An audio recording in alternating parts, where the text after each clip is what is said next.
যেন সিনেমার গল্প ধরা দিল বাস্তবে। ৪৪ বছর পর নাটকীয়ভাবে হারানো দুই ছেলের সন্ধান পান পাকিস্তানে বসবাসকারী ৯৩ বছর বয়সী জরিনা খাতুন। ছেলেদের সন্ধান পেয়ে ছুটে আসেন বাংলাদেশে।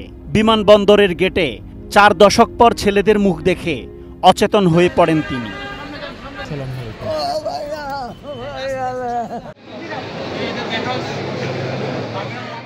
স্বামীর সাথে বিচ্ছেদের পর আর্থিক অনটনের কারণে দুই ছেলে এবং দুই মেয়েকে নিয়ে পাকিস্তান চলে যান জরিনা খাতুন। এদেশে রেখে যাওয়া দুই ছেলের সাথে নিয়মিত যোগাযোগ করতেন চিঠির মাধ্যমে। সবশেষ ১৯৮৮ সালে দুই ছেলেকে পাকিস্তান নিতে তাদের কাছে লোক পাঠান তিনি, কিন্তু মায়ের সাথে রাগ করে পাকিস্তান যাননি তারা। রাগ দেখিয়ে চিঠি লেখাও বন্ধ করে দেন মা। তারপর থেকে যোগাযোগও বিচ্ছিন্ন।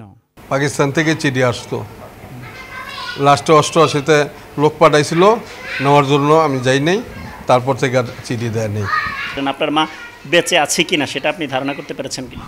না, চিঠি উত্তরও আসে নাই। আমি এই চিঠি পাঠাইছিলাম আর চিঠি আসেও নাই। তখন থেকে ভাবছি হয়তো মা নাই। ছেলেদের সাথে যোগাযোগ বন্ধ হওয়ার কষ্ট সইতে না পেরে তাদের খোঁজে ১০ বছর আগে ঢাকায় আসেন মা। ততদিনে ঢাকার শ্যামবাজার ছেড়ে মিরপুরে বসবাস শুরু করেন ছেলেরা।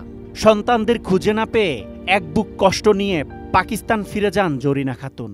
আমি আইসি বিছরাইতে একবার আইয়া গেছি, 10 বছর হয় আইয়া বিছরাই গেছি। এই মালিবাগ মুলিবাগ টঙ্গি মঙ্গি বিছরাই গেছি বহুত জায়গায়। জরিনা খাতুনের ছোট মেয়ে বিলকিস বেগমের বিয়ে হয় পাকিস্তানে বসবাসরত এক বাংলাদেশির সাথে। এরপর স্বামীর সাথে দেশে ফিরে তিনিও খুঁজেন ভাইদের, কিন্তু খুঁজে পেতে ব্যর্থ হন। ডিজাইন, এলিগেন্স, বিউটি, সেরা পণ্য সবার জন্য জেভিকো। আমার বিয়ে হয়েছে 4 জনের মা হয়েছি, পরে বাংলাদেশে আইছি।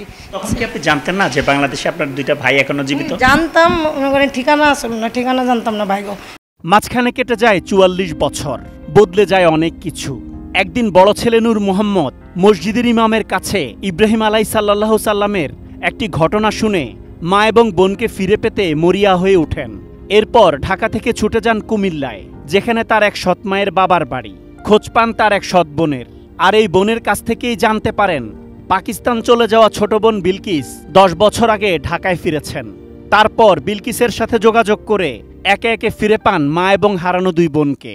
এই মসজিদের ইমাম সাহেব একটা ইব্রাহিম আলাইহিস সালামের একটা গল্প কইছিল, এত মানুষ এত জায়গায় মরে, তুমি এটি কিভাবে একসাথে করবা? তখন ইব্রাহিম আলাইহিস কইছিল, 2টা পাখি জব করো, 6টা পাহাড়ের ভিতরে 2টা পাখি ভাগ করে রাখছে।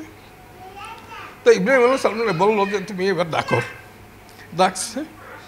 তো 6 জায়গাতে যখন একখানা করতে পারছে, এবার জিন্দা হইতে পারছে, তখন থেকে ভিতরে একটা টান তৈরি হয়েছে। দুই ছেলের সন্ধান পেয়ে 1 জুলাই দেশে ফিরেন মা। ৪৪ বছর পর হারানো ছেলেদের দেখে বিমানবন্দরের গেটে অচেতন হয়ে যান জরিনা খাতুন। এরপর মা জরিনা খাতুনকে মিরপুরের কাজীপাড়ার বাসায় নিয়ে আসেন বড় ছেলে নূর মোহাম্মদ। এ সময় পরিবারের সদস্যরা ফুলেল শুভেচ্ছায় বরণ করে নেন তাকে। পরিবারের ৩৭ জন নতুন সদস্যকে পেয়ে আবেগ আপ্লুত হন তিনি। আমরাটা দেখাইতার না, আমার কলিজা খতম হয়ে গেছে। আল্লাহ দিল আমার তো পোলা গুণ পাইছি। Asad Bhuiyan, ATN news, Dhaka.